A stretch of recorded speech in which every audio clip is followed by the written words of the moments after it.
Okay, so we're out here in the car, so the first thing we've got to do obviously is remove the door card, which involves removing the panel here, this bit of trim, a couple of screws, and then we've got to pop it all off, which is easier said than done, having done it once before.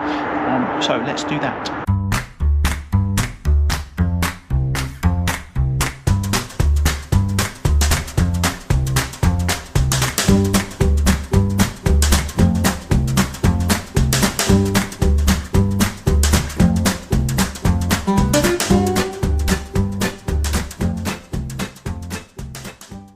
Right, so as you can see from that time lapse, it is a pain in the arse.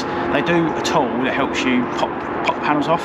I've seen that on another video, and I don't know if that's probably worth buying. It could be, because it is a pain, but it comes once you get started. I've now got to try and get the door mechanism off using a screwdriver with a clip at the back, so I haven't done that bit before. Let's see how that goes.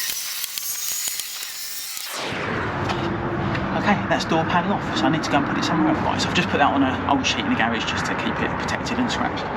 Now, typically, Fiat do two stupid things. The first one is they rivet in their speakers, which means I'm going to have to drill them out, which I'm not looking forward to.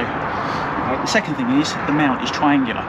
So before I even start doing this, I've got to get the speakers out of the box, check that the adapter ring that comes with them, which is another good thing about the JBLs, is going to fit. If it isn't, I can't even start this job. So let's have a look.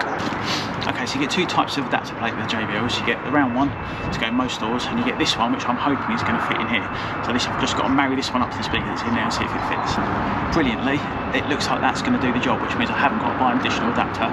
So thanks for that, JBL, that's much appreciated. Right, the next bit is I've got to remove this, or start removing this, which again is a pig to do because I tried to do it before I made a bit of a mess of it.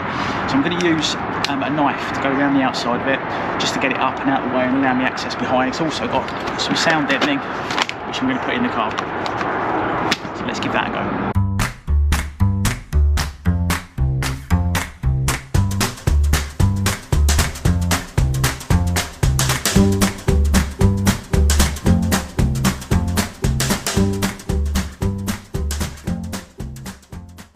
Okay, so that wasn't much, every bit of a pain in the arse as it looked. Okay, I suggest you get a knife that isn't quite as vicious as the one I got, maybe like a little scalpel or razor blade. That'd probably do it much better, but you don't really want to damage this if you can help it, but you need access to behind it with the sound deadening in. So the next bit is the bit I'm really dreading. Okay, I've got to drill the speaker out. Not happy about that at all. So yeah, let's disconnect it and try and drill the rivet out. Oh, even getting that was a bit of a nightmare. Right, so I have never drilled a rivet out in my life, so I'm going to do it really slowly, really carefully, start small, and see if we can get it out that way. Gently.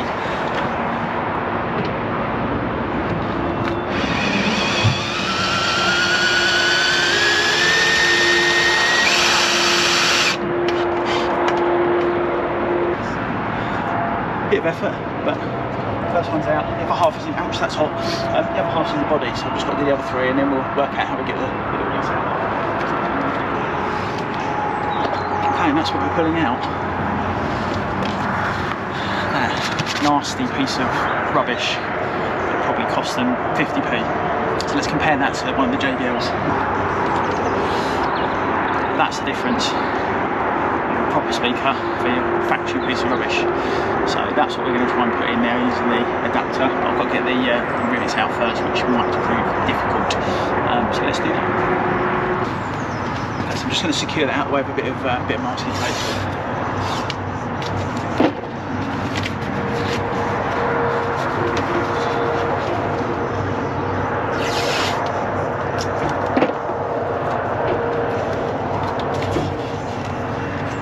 Access to the back of the door panel, which means I can put the sound deadening in.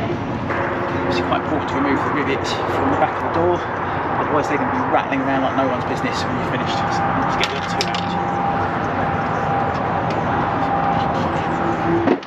So if you're old school like me, you'll be used to putting stuff like this in Dynamat. This one's called Roadkill, but fundamentally they're all the same thing. It just stops vibration and additional noise coming in from it inside the car. So the plan is we're going to chop this up, put it behind here, behind the speaker, and it will just help give it will just help isolate the noise from outside into the car. It should also provide a bit more bass, so it's going to be a bit of a lengthy job. We need a wallpaper thing just to push it down inside, but it's going to be long and a bit boring, so I'll do it on a time lapse, just so you can see how that goes. But so far, so good.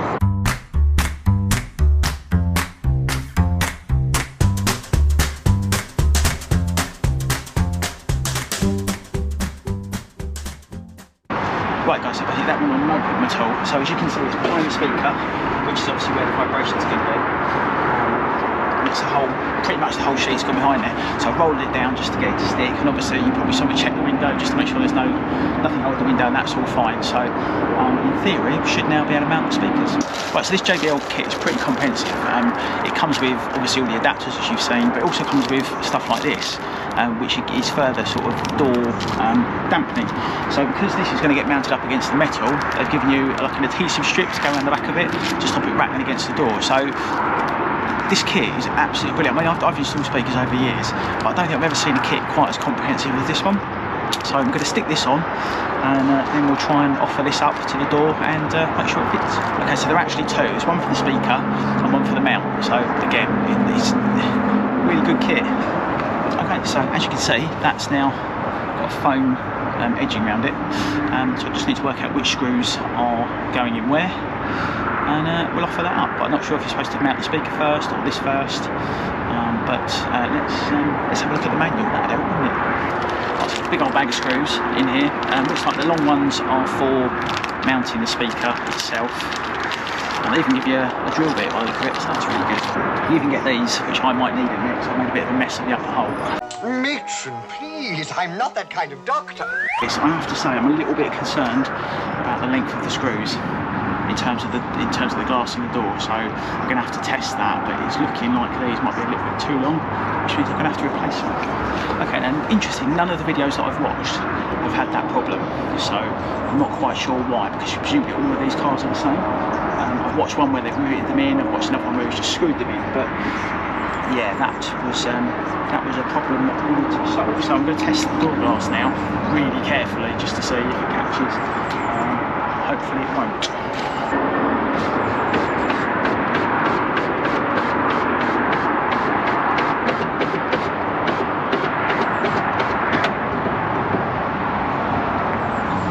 All good, absolutely clear. Door glass comes here and goes up around the speaker. So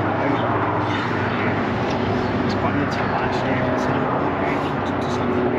even with the top one, there's probably that much behind it, so there's no issue of getting all of it catching, which is a bonus. Right, that bit's in. Excellent. And so I've now got to chop the wires, which again is not something I'm looking forward to, so I'm actually going to have to refer to a YouTube video myself now, just to see what wire needs to be chopped. So give me a sec while I do that. Right guys, so I've discovered what I think is a pretty major problem, and I'm quite surprised that no one else has picked it up. Okay, so the speaker wire for the car is actually mounted outside the speaker frame. Okay, and it also goes up to what looks like the electric rooms up here, for another hole that's up here.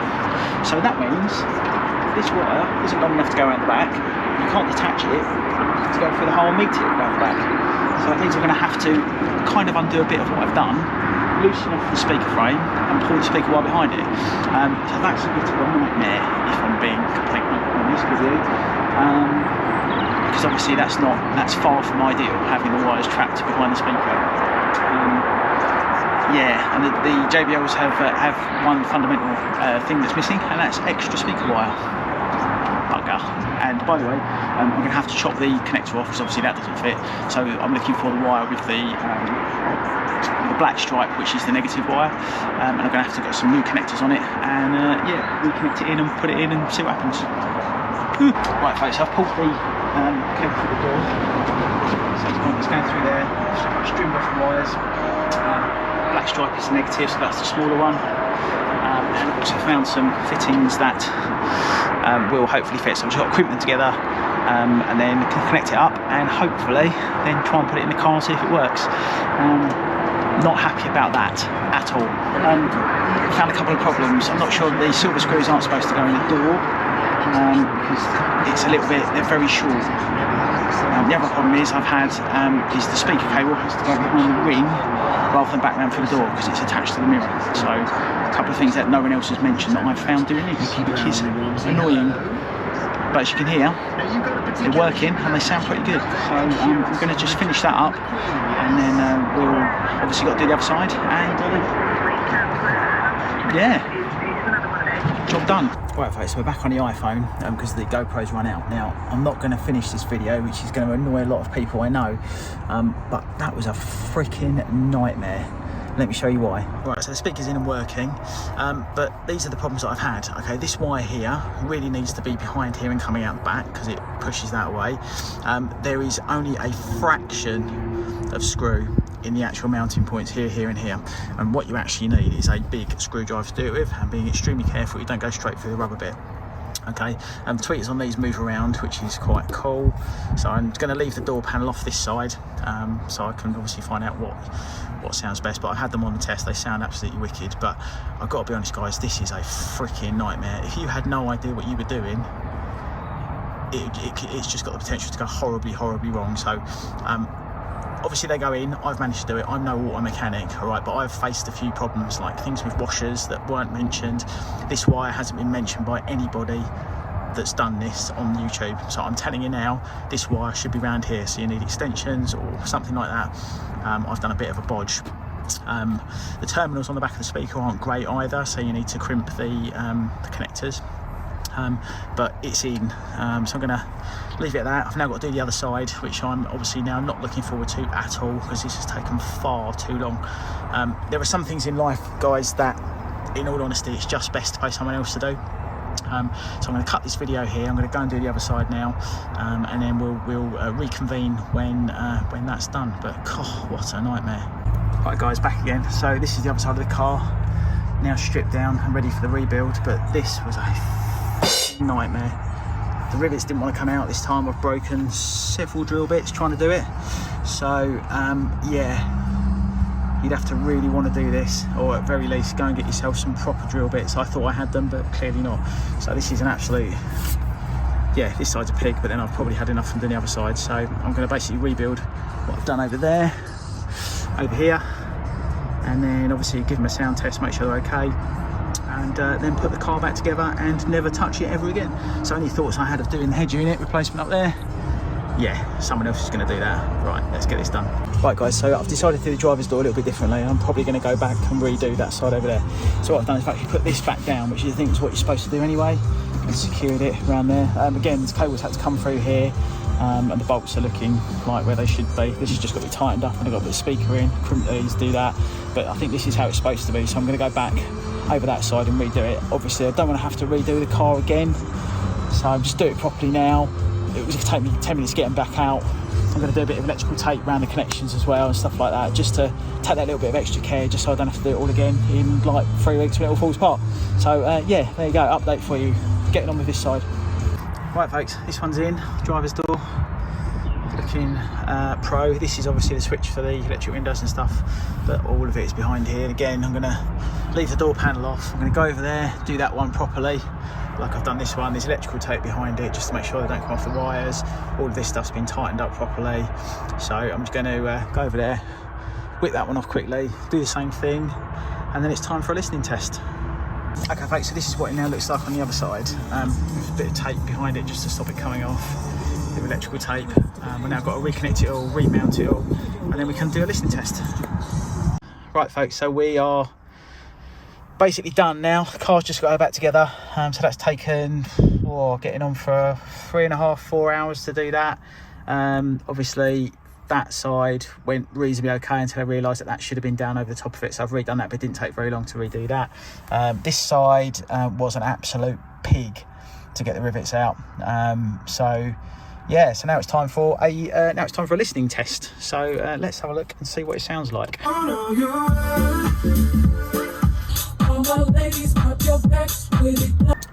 Right folks, so after all that work, I've got to say I'm a little bit underwhelmed. So that's quite disappointing. Without a shadow of doubt, the music is clearer, sharper, but it's still lacking a bit of low end, so I'm gonna have to probably find now an under-seat sub of some sort to sort that little problem out. But anyway, they are in. I've just got to put the car back together now without breaking anything, and that's job done. So yeah, you can do it yourself, but in all honesty, I'd seriously just pay someone 50 or 60 quid professional to do it for you and save you all that arseache that I've been through this afternoon. So yeah, anyway, there you go. Thanks for watching this video. It's going to be a lengthy, weird one full of different camera looks and things, but it's taken me freaking hours to do it. So yeah, there you go. It can be done. I wouldn't bother personally, and I think I might just not bother at all. Oh well, there you go. Hey ho, win some, lose some, but anyway, done it. In. See you next time.